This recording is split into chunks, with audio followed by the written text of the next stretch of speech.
Coming up on Locked On Dodgers, the Dodgers got a big win boosted by James Outman. We'll talk about him and his 2 home run night.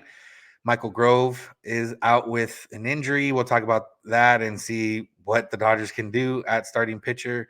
And then we'll talk a little bit about Brusdar Graterol and how he's looked his last few outings. So that's what's on tap. So make sure to keep it Locked On Dodgers.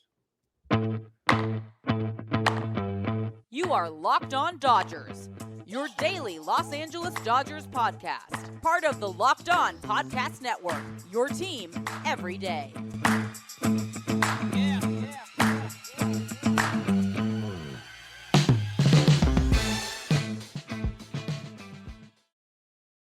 Yo, Dodger fans. Welcome to Locked On Dodgers. We are part of the Locked On Podcast Network, the #1 local sports daily podcast network. Locked On, your team every day. Today's episode is brought to you by Gametime. Download the Gametime app, create an account, and use code LOCKEDONMLB for $20 off your first purchase. Last-minute tickets, lowest price, guaranteed. This is the daily podcast covering the Los Angeles Dodgers, bringing you the smart fans' perspective on our boys in blue every weekday morning. Make sure to find us wherever you find podcasts and on YouTube simply by searching for Locked On Dodgers, and become an everydayer and never miss a day by subscribing in each of those places and join the exclusive club of the everydayers listening every single day. This is your first time listening or watching. You still can become an everydayer. And if you didn't know, I'm Vince, and that's my co-host, Jeff. I'm Vince Samperio. That's Jeff Snider. And we're both lifelong Dodger fans that have spent time over the years covering the team and continue to cover the team. Been all over Dodger Stadium. We've been all over the country watching the Dodgers in different areas. So we're not quite insiders, but we're here to bring you what we think is a smart fan's perspective on our boys in blue. And Jeff, the Dodgers won a game. And it was one of those games where they had almost everything working. The pitching was working. The hitting worked out in the end. 6 runs ends up looking a lot better than maybe it was. But they also had runners on every inning. And the bullpen, part of the pitching, which ended up pitching most of this game, looked pretty good. So it was one of those good wins, as they say.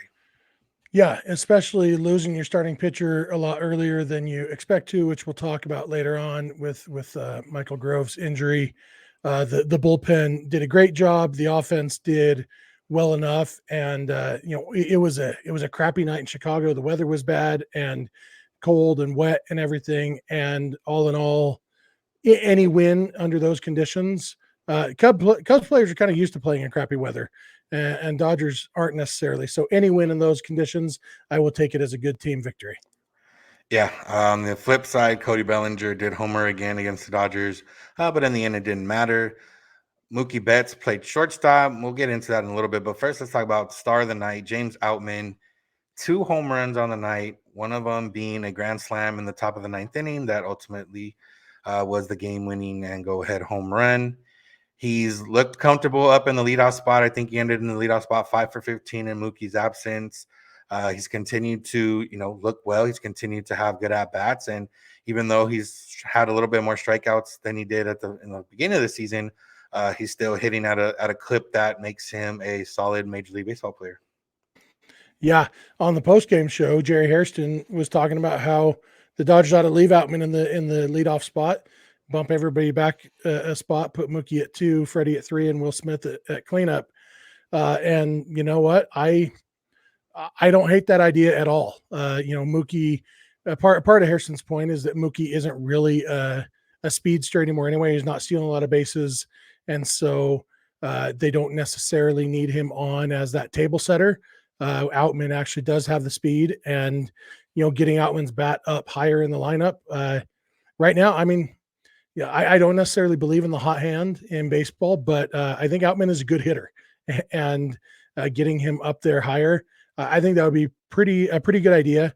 One of the things that I thought about during this game, after Outman's home run, that made all 6 runs for the Dodgers came on home runs. And I don't know if you've seen it, but the last week or two, I've seen a lot of people starting to stress again about the Dodgers' reliance on the home run and, the percentage of runs that come on home runs.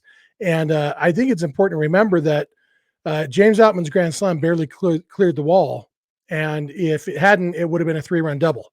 And, that's super valuable too. Home runs are the result of hitting the ball hard and hitting the ball well. and sometimes they go over the wall and sometimes they don't. I think the real concern that people have when they're talking about that is that people are just swinging for the fences and striking out a ton because they're just trying to hit home runs. And there is some of that sometimes, but I think it's really easy for us as fans to uh, think that we know what's going on. You look at Chris Taylor and you think, well, yeah, the problem is he's trying to hit every ball over the fence. And really, the problem is that Chris Taylor's swing sometimes gets out of whack and doesn't hit the ball. And yeah, he does try to hit the ball over the fence because that's how Chris Taylor turned himself into a major league hitter, was by learning how to hit the ball over the fence. And that's who Chris Taylor is. And there's not a version of Chris Taylor that is going to be a singles hitter and also be a valuable baseball player. And so, but what James Outman was up there to do was hit the ball hard in the air, because it was a tie game, 1 out, the go ahead run on third base. And Outman knows, if I get the ball in the air, we take the lead. And, if things go really well, I get the ball in the air and it turns into a 2 or 3 run double. And if things go really, really well, the ball goes over the wall. But Outman went up there knowing, I need to hit the ball in the air. And after Jason Hayward's great at bat right before, when he worked a walk, fouled off some really good pitches, both of those were really good examples. Even though Outman's at bat ended in a grand slam, it was a great example of how the Dodgers are good at situational hitting. Outman's great at bat happened to end in a home run, but it wasn't because he was up there trying to hit a home run. It was up there because he knew exactly what he needed to do to get the winning run in. Yeah, and that the biggest part of the home run thing is, at least tonight, yeah, the Dodgers 6 runs were by home run, but they weren't 6 home runs. It was 3 home runs. You had to get those guys on base in order to get 4 runs on one swing. So, it's not a reliance on the home run. That just happened to be a product of them being on base. It's not always, sometimes they get guys on base and, like I said, they hit a double. Sometimes they get guys on base and they don't hit. And sometimes they get guys on base and they hit home runs. I mean, there's no issue with that in that sense. And, we saw, if you're a fan of productive outs, I guess we've seen, we saw productive out. Mookie flied out to right field. That ended up bringing the runner to third. It ultimately didn't matter because Outman hit over the wall, but that was a result.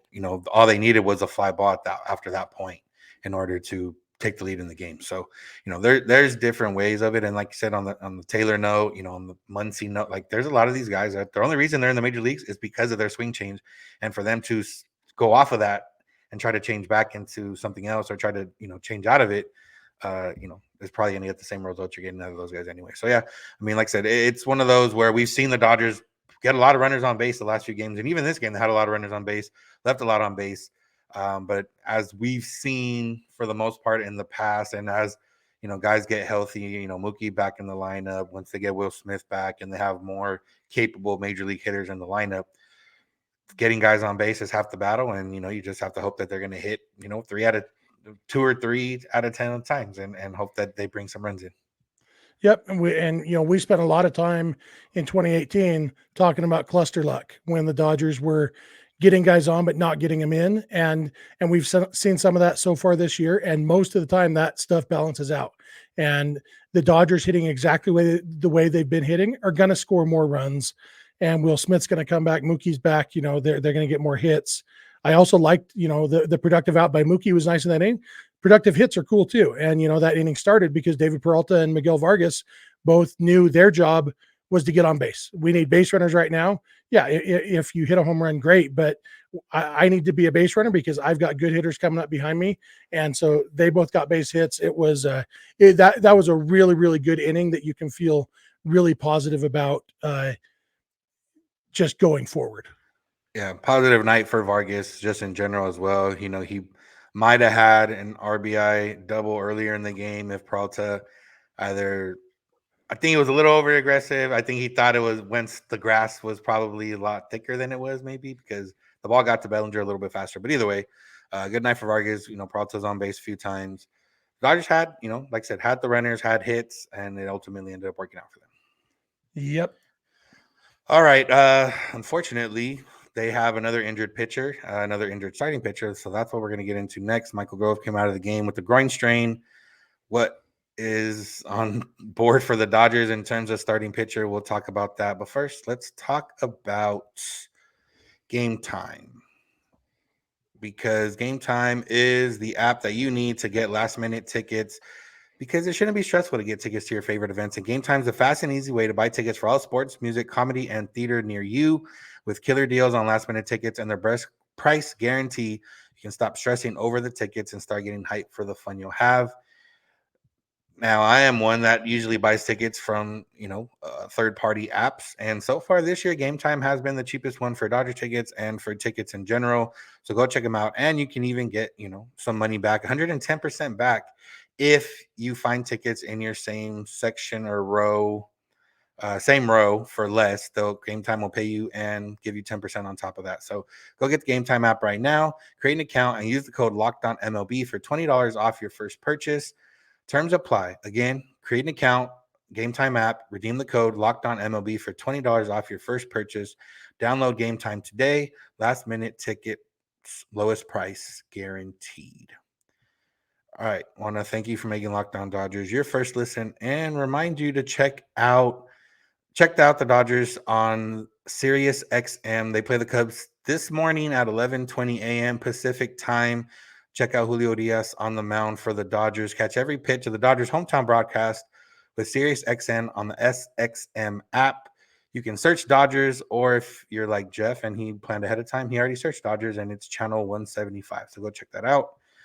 And now let's talk about Michael Grove. Michael Grove came out of the game early, had given up a couple hits in an inning, and Trainer came out, Pryor came out, Roberts came out, and then Michael Grove came out of the game. Dodgers bullpen, we'll talk right now after about that. But first, Grove being out, groin strain, you would imagine he's not something that he's going to recover in a week, depending how severe it is. Another note on that is that Tony Gonsolin made a rehab start the same day and looked pretty decent. Had a lot of strikeouts, especially off the splitter. Velocity wasn't quite all the way there, but he did end up getting, back to a certain point in that game. So yeah, Jeff, is that easy as cutting Gonsolin's time short, or is there something else in the works if Grove can't go for the next go round? Yeah, there's a couple options. They could cut Gonsolin's time short. They do have an off day, so they could just go with a 4-man rotation this next time through. I know that they're trying not to do that because they're trying to use those off days to give everybody an extra off day. The problem is, we talked all off season and spring about how, at some point there will be injuries, and that'll open up the door for Bobby Miller and Gavin Stone. Problem is, Bobby Miller hasn't pitched yet this year, and Gavin Stone has been struggling. He has like a 7-something ERA in AAA in 4 starts. So if you look at realistically, everybody in Oklahoma City right now is struggling. All the starting pitchers. I'm looking at their rotation right now. Matt Andriese has made 4 starts, has a 9.35 ERA. Robbie Erlin has made 4 starts, has an 8 ERA. Gavin Stone, 4 starts, 7.20 ERA. Dylan Covey, 3 starts, 6.23 ERA. William Cuevas, 2 starts, 6.75 ERA. So they don't have a starter with an ERA under 6. And so, they could very easily, last year, Robbie Erlin made a start or 2 for the Dodgers, and then they DFA'd him and he stayed in the organization. That's definitely an option. They'd have to, they're going to be DFAing Austin Wins probably when Will Smith comes back anyway. And that would, give them a chance to put Robbie Erlin or Matt Andriese on the 40-man roster long enough to make a start. I don't know. Like the problem with bringing Gonsolin back early is that he's not going to be stretched out, and you just go into a game knowing we're going to need 5 innings from our bullpen. And that is, the off day does help with that a little bit. You can maybe have a little bit more rested bullpen. And the problem is any of these AAA guys who I mentioned, you're not expecting to get more than 4 innings from those guys either. Not necessarily for stretched out reasons, just because they're AAA pitchers. And so there isn't really a good answer. But I guess if you, I don't know. I guess you just bring Gonsolin back and, just go for it, I guess. I don't know. Yeah, at this point, you kind of just kick the can down the road a little bit and wait it out. Andre Jackson is back on the major league roster.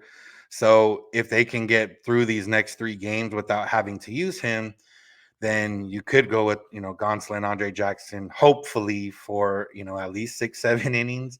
Obviously the last time we saw Andre Jackson, he was uh, hurting his neck by turning around, watching balls go over the fence. But it was, he gives you innings at the very least. And it's one of those where you got the Cubs, who maybe aren't as great offensively.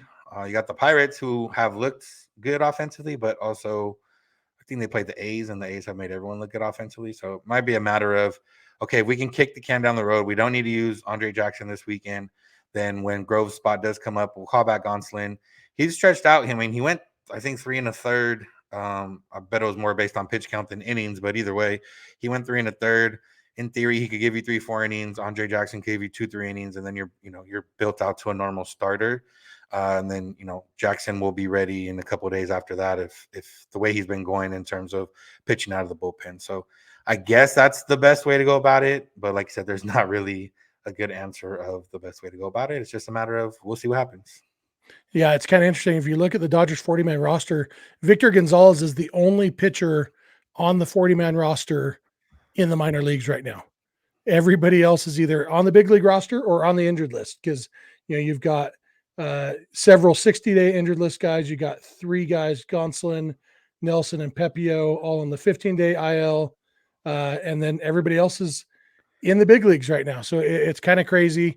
And Victor Gonzalez obviously isn't the answer here. He's pitching really well in AAA, but he is definitely a reliever. So yeah, it seems like just the way the timing has played out because of uh, Miller's delayed start and Stone's struggling start that you don't really have much of a choice other than to just go with Gonsolin.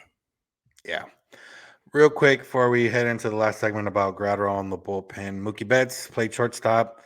We talked a lot about Mookie Betts playing shortstop, and then he didn't come back from paternity leave, and all that talk just kind of went out the window to a certain extent. They kind of mentioned that it wouldn't be a thing that he plays shortstop, but he did make a nice play on a double play. I mean, it was candy hot, but regardless, he still made a nice play on it.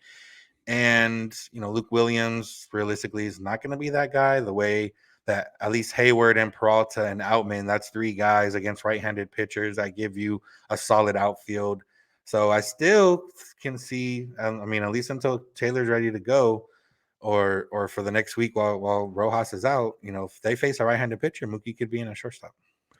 Yeah, and I said on yesterday's episode, I'm in favor of no matter who they're facing, Mookie Betts as the Dodgers starting shortstop. For the rest of the year, even like it's obviously we'll have to, maybe we discover in the next couple days that he's actually not very good there defensively when he starts getting some tougher chances. But Mookie's a very good baseball player. I assume he's going to do just fine there, and I think he is easily the best option there as long as he can hold it down defensively. And until Gavin Lux is ready next year, I think Mookie's the answer. And I hope they go that route. Ultimately, obviously, Dave Roberts knows his players better than I do, but that's my vote. Yeah, I mean, we both had similar sentiments the other night, and they haven't changed yet. So we'll see what happens at shortstop. Be interested to see if he's in there in this morning at shortstop. So we'll see. Brusdar Graterol closed out the game. It was in a safe situation, but he's closed out a couple games recently, and he's had a nice little trend that we hope can continue. And we'll talk about if that can continue next. First, talk about Ultimate Pro Baseball GM, the coolest game we've played in a while. And, Jeff and I, we're very confident in ourselves and our knowledge of baseball. And we think we can be a major league GM. And, as you learn in the game, not as easy as it looks, but, it's not as hard as it might look, at least not in the game. Ultimate Pro Baseball GM can have you thinking about managing your own franchise. Go download it, check it out. You'll play through seasons, lead your franchise and fans. Try to build a dynasty. You'll hire coaches and staff, manage finances, scout and draft players, manage personalities and injuries, and the free agency and all the ups and downs of a season. And you'll see just how hard it is. So go check it out, Ultimate Baseball GM. And you can even compete with your friends, create a league, and see who does it the best. So go check it out right now. Best part about this game You don't need Wi-Fi. You don't need internet to play. You can just play there on your phone. If you're on a flight, if you're somewhere with bad internet, or if you just don't want to use up some Wi-Fi or don't want to use up your data, go ahead, check it out, and download it now. And Locked On Dodgers listeners can get a 100% free boost to their franchise when using the promo code Locked On. That's all caps in the game store. So make sure to check it out. Download the game, visit probaseballgm.com. If you're watching on YouTube, you can scan the code on the screen or look it up on the app stores. That's probaseballgm.com. Ultimate Baseball GM. Start your dynasty today. Once again, make sure to become a part of the Everydayers and find us where you find podcasts and on YouTube simply by searching for Locked On Dodgers. Remember, the Dodgers play this morning at 11:20 a.m. Got Julio on the mound. You got the Dodgers looking for back-to-back wins. Go check it out on the Sirius XM app, the SXM app. Search Dodgers to catch every pitch of the Dodgers hometown broadcast, or go to channel 175 because Jeff's a nice guy and looked it up for you guys. All right, let's finish it off. Brusdar Graterol closed out yesterday's game and quietly, or maybe not quietly, depending on how you feel about him, has turned in some appearances the last few days that look a lot different than his appearances did at the start of the season. His last 3 appearances, he's gone 3.1 innings. He's allowed just 1 hit, no walks. That's not as surprising, but the surprising part is he has 7 strikeouts in those 3.1 innings. Jeff, are we seeing anything different from him? Is it just a matter of execution and command, or do you see a different plan in his eyes? Because I have noticed a little bit different plan of his, so I wonder if you see it too. I did notice that he remembered he has a slider, which is that's definitely what it is. Yeah, I mean, it seemed like early in the season it was okay. I'm just going to throw this fastball, and like no matter how hard you throw, especially Graterol, who's always not missed as many bats as a guy who throws as hard as he does should. You have to have an off-speed pitch, and he's got the fastball and the cutter that he throws, but he's got a good. I think he calls it a slider, right? It's kind of like Kenley Jansen, like it's kind of in between a slider and a curveball. But it's a good pitch, and he didn't throw it very much at all early in the season, and it seems like he has recognized the value in keeping hitters off balance a little bit. Yeah, he's thrown, slightly more than last year, but he's thrown the four-seam fastball more than any time in his career so far, almost 30% of the time.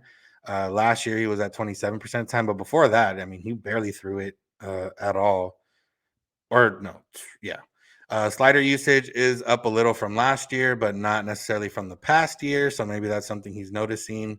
Four-seam fastball is 10%. I was talking about the cutter, which he's using more, almost 30% of the time. But either way, like you said, he's throwing more fastballs, less sliders. If he can seemingly reverse those trends a little bit, then I think he's going to be all right. He also looks more comfortable. I don't know if it's a matter, we talked about him maybe being someone who got a little bit affected by the pitch clock, not so much by, I think maybe more him in his head. It seemed like he was rushing early on. He seems a little bit more comfortable now. I don't know if it's the new haircut with the braids and the nice little fade. He's looked good since he got that as well. So whatever it is, which is probably more slider usage and better command of the pitches in the zone, but whatever it is, it's looking like the Graterol that we remember and the Graterol that we love. And if these strikeouts continue the way they're going, the Graterol that we've never seen before. Yeah, he did take the braids out. I don't know if you noticed that tonight. The braids are out, and I didn't see him when he took his hat off, so I couldn't. Yeah, it's just curly hair right now, so it looked good. And both of his strikeouts tonight were on sliders. His pitch, he went to Mancini, he went sinker, slider, and then to Barnhart, he went cutter, four-seamer, slider, and then he started Horner with 100-mile-an-hour sinker. His hardest pitch of the night, 100.2 miles an hour. And just I love going to Baseball Savant, and when you look at the pitches in order, and it's really easy to see him keeping guys off balance because it's got vertical break and horizontal break, and looking and seeing, wow, these numbers, almost every pitch is different than what they just saw. And that's kind of the definition of keeping a guy off balance. It's not quite that easy. Because that gets predictable too. If okay, he threw me a fastball, he's not going to throw me another fastball. So you do have to go back to back like he did a couple times.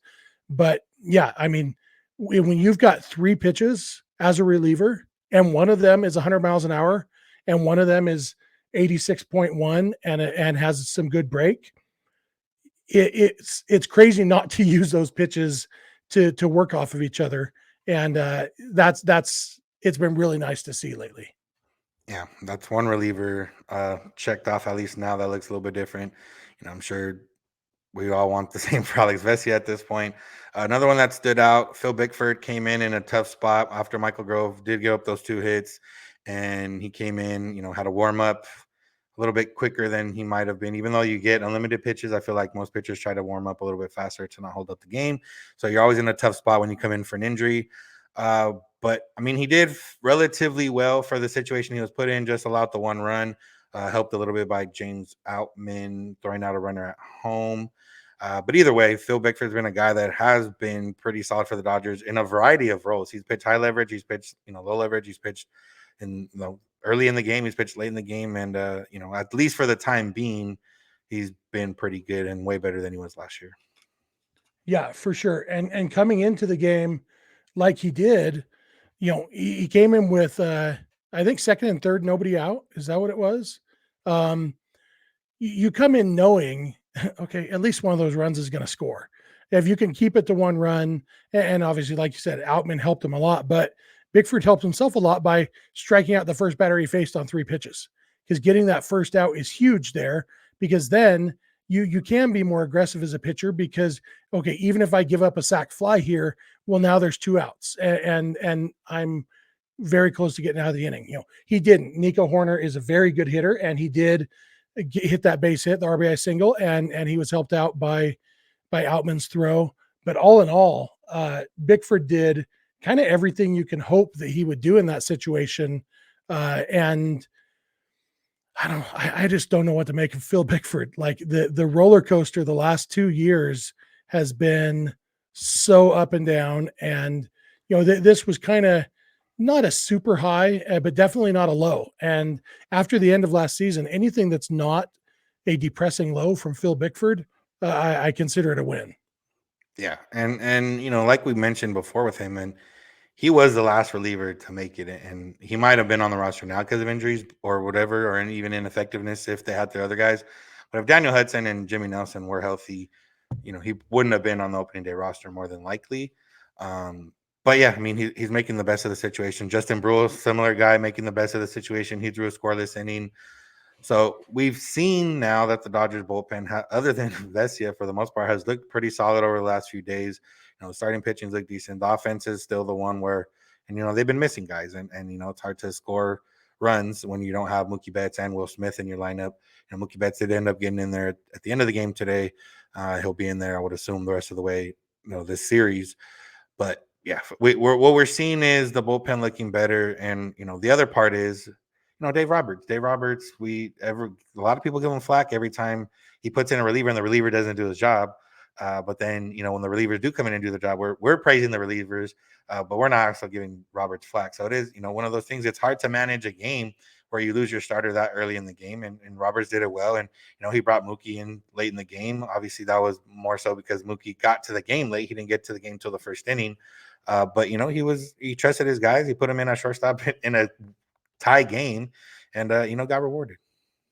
Yeah, for sure. And I've seen there's somebody on Twitter who I'm not going to name because it's a guy I like quite a bit, and but he's been driving me crazy ever since that game when Andre Jackson gave up all the home runs. He's been harping about Dave Roberts punting a 1-run game. And it's like Andre Jackson had pitched really well before that, and it's like, if you don't ever bring Jackson in there, it's like, well, how come you keep going to Alex Vesia? Andre Jackson been great. Why don't you give him a high leverage situation? And you give him a high leverage situation and he tips his pitches and gives his home runs. And it's like, why is Dave Roberts punting a 1-run game? And it's, you just can't win. And that's why I just don't even play the managerial second guessing game unless I'm really, really, really confident it was the wrong answer. And that hardly ever happens because, as you know, my main philosophy on managing is there are no right and wrong answers, or not very many. Every once in a while, there's a wrong answer that Dave Roberts does, but for the most part, it was a good game by Dave Roberts, and I hope people notice. And of course, next time a reliever doesn't do well, it'll be Dave Roberts' fault again. But not here on Locked On Dodgers because we're the smart fans' perspective, not the knee-jerk fans' perspective. Yeah. Yeah. Although, this season, it's hard to still remember that it's only April. Just so much has happened already. But, the Dodgers, like I said, they've done well, and they're playing to what they can, at least at the moment. Maybe underperforming a little on offense, but some of that stuff should get picked up. I think the one thing that everyone tries to make early on is these turnaround, or these games that spark a turnaround, and those games don't really happen in April. Like, we talked about Hairston a few weeks ago after the one game, and this game might be one where people try to make that a thing, and it's like that it doesn't happen in April. You don't know who your team is yet. Now, we in the years past, the Dodgers were 10 games under 500 in June and ended up reeling off 42-10 streak or 42-8, whatever it was. And that was where you could be like, oh yeah, that game was the one. But we don't have those games yet. But if this one wants to be the game, the Dodgers want to rip off 7 wins in a row, I wouldn't be mad at it. Yeah, and even those ones, like in 2013, the 42-8 year, the way people remember it is they called up Yasiel Puig and everything turned around. But they went like 7-11 in Puig's first few weeks with the team. It wasn't until I think June 22nd. Puig debuted on June 3rd, and I think June 22nd is when the 42-8 streak started. And so yeah, it wasn't Puig. Puig definitely helped with that, but he played really well those first few weeks, and the Dodgers still didn't play well. It's just things happen. Hanley Ramirez, he was a big part of that. Yeah. So we always look for those narratives, but really, there have been a few games so far this year that will look good on the World Series champion DVD that we get in November. Yeah. All right, Jeff, anything else before we head out for the day? We've got 3 early games in a row for us Pacific timers. So I'm good and bad, I guess, depending how you feel about them. Yeah. I think we're done for the week, right? So no, check out. Yeah, it should be fun. If you are listening at work, like Vince said, check out SXM.